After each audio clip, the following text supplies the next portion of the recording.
The mobile phone needs to be under the same network as the computer.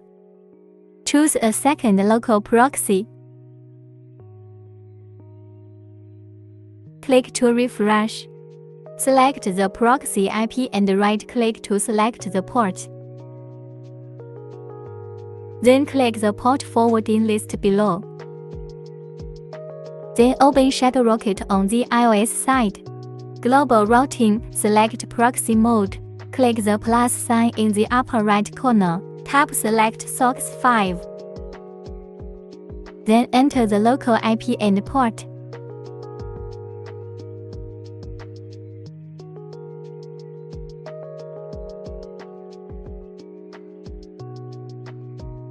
Click Save.